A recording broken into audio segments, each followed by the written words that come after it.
বাংলাদেশ সব দল দেখা শেষ। ১.৫ দশক পরে দেশের রাজনীতিতে যখন দমনপীড়নের শঙ্কা কেটেছে, তখন ঐতিহাসিক সোহরাওয়ার্দী উদ্যানে একক আয়োজনে প্রথমবারের মতো জাতীয় সমাবেশ করল বাংলাদেশ জামায়াত ইসলামী। এই আয়োজনের মধ্য দিয়ে নতুনভাবে আলোচনায় এলো দলটি। বিশ্ববিদ্যালয় পড়ুয়া শিক্ষার্থীদের ভাবনায় কতটুকু স্থান করে নিয়েছে ধর্মভিত্তিক এই রাজনৈতিক দলটি? মহাসমাবেশটিকে আমরা ইতিবাচকভাবে দেখছি এবং রাজনৈতিক সংস্কারগুলোর যে জরুরি প্রয়োজন এইটি যদি নিশ্চিত করা সম্ভব হয়, তবে আমরা মনে করি ন্যায্যতার বেসিসে যে বাংলাদেশের স্বপ্ন আমরা দেখছি, যেখানে ন্যায় বিচার নিশ্চিত হবে, স্বচ্ছতা জবাবদিহিতা থাকবে, দখলদারিত্ব মুক্ত একটা বাংলাদেশ হবে, সেই বাংলাদেশকে আমরা ধারণ করতে পারবো। বিগত 15-16 বছরের জামাত ইসলাম যেই নিষ্পেষণ এবং নির্মূল করার একটা পায়তারা ছিল জামাত ইসলামের, সেখান থেকে বেরিয়ে এসে এই প্রথম তারা একটা জাতীয় সমাবেশ তারা করতে পেরেছে। এটি আসলে আমাদের জুলাইয়ের প্রতীক। নেগেটিভ কিছু দেখছে না এখন, যাতে আমি বুঝতেই না পারি আমার পাশে মানুষটা কি বলতে চাচ্ছে বা তার পাশে মানুষটা কি বলতে চাচ্ছে, সে কিভাবে দেশ চালনা করতে যাচ্ছে, তার কি মতামত আছে, সে যদি না বুঝতে পারে, কেবল সে যদি নীরব থেকে যায়। একটা রাজনীতি মানে ভিন্ন ভিন্ন মতাবলম্বন থাকবে। বাংলাদেশের মুক্তিযুদ্ধে তাদের দলের যে অবস্থান ছিল, সে অবস্থানের জন্য তারা জাতির কাছে ক্ষমা চেয়ে বাংলাদেশের রাজনীতিতে আসে এবং এই সমাবেশের মাধ্যমে তারা যদি এটি করতে পারে, আমার মনে হয় এটা বাংলাদেশের রাজনীতির জন্য একটি ইতিবাচক দিক। জুলাই আন্দোলনে সক্রিয় অংশ নেয়া তরুণরা চাচ্ছেন রাজনীতিতে একটি অংশগ্রহণমূলক পরিবেশ নিশ্চিত হোক।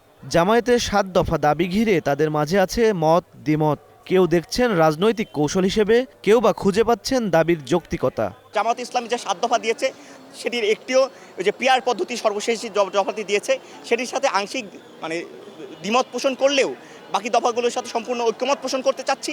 তারা নির্বাচনের আগে দেখুন তারা মৌলিক সংস্কার চেয়েছে, যেটির সামনে একমত পোষণ করছি। জুলাই কেন্দ্রিক কয়েকটা দাবি আছে, যেমন গণহত্যার বিচার করা, এটা তো ম্যান্ডেটরি। তারা ওই যে নির্বাচন কেন্দ্রিক কয়েকটা বিষয় আনছেন, যেমন আপনার প্রবাসীদের ভোট, অবশ্যই প্রবাসীদের ভোটে আওতায় আনতে হবে।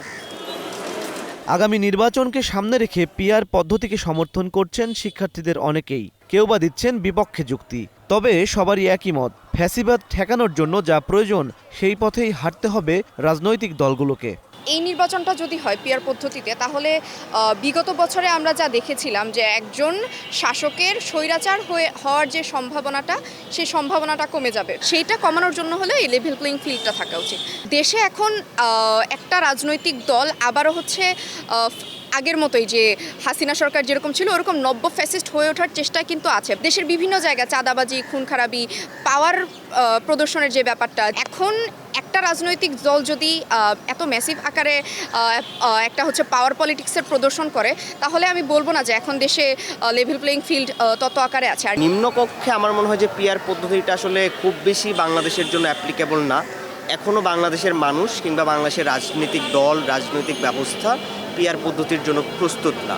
কিন্তু উচ্চকক্ষে আমরা পিআর পদ্ধতির মাধ্যমে সকল দলের একটা প্রতিনিধিত্বমূলক সংসদ গঠন করতে পারি।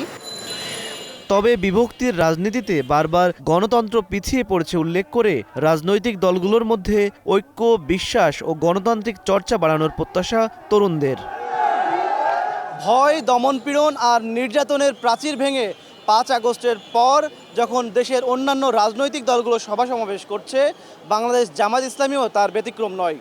যে তারুণ্যের প্রত্যয়ে ভেঙে পড়েছে স্বৈরাচারের দেয়াল, সেই তারুণ্য মনে করছে দেশে সুস্থ রাজনৈতিক ধারার বিকাশের জন্য প্রয়োজন ফ্যাসিবাদ বিরোধী শক্তিগুলোর রাজনৈতিক ঐক্য। ইমন মাহমুদ, স্টার নিউজ, ঢাকা।